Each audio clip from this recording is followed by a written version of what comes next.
how do you assess budget 2023? So before I comment on budget, let me just take a step back and tell you, my reading of where India was.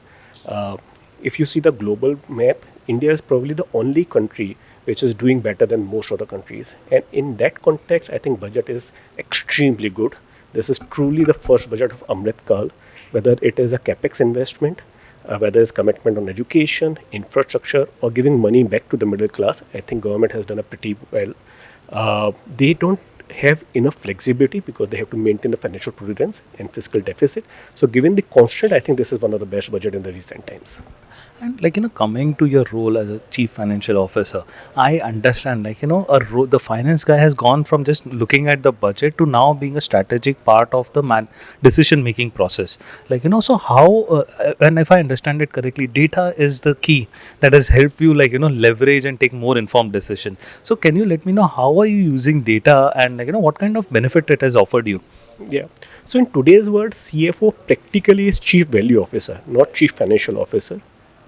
CFO is required to record the values, augment the values, add another layer of growth to the business, and then eventually communicate the values. And for all of these things, data is of paramount importance. In our company, what we have done is we have used Salesforce, we have used several other initiatives as small as Power BI to Bizom. And idea is to start exploiting the data, but that's only one part of the story. The another part of the story is educate the users, ensure the leaders like us, we start using data. So instead of relying on a simple spreadsheet, go to the dashboard and start reviewing it. So I think it's a complete life cycle which has to undergo a change. But I think without data, CFOs cannot add value, and their responsibility is to add value to the organization. And coming to the global geopolitical situation, India looks to be in a much more better place, but there is still a spillover effect that we have started seeing in especially in the IT sector. So how do you plan to de-risk yourself, or how are you gearing up to a worst case scenario kind of a situation? So there are several things which a CFO can do, but in my view, I think the most important thing is CFOs have to identify what are their risk statements. If the risk is exports or international business, is there another growth engine which is available, which is domestic?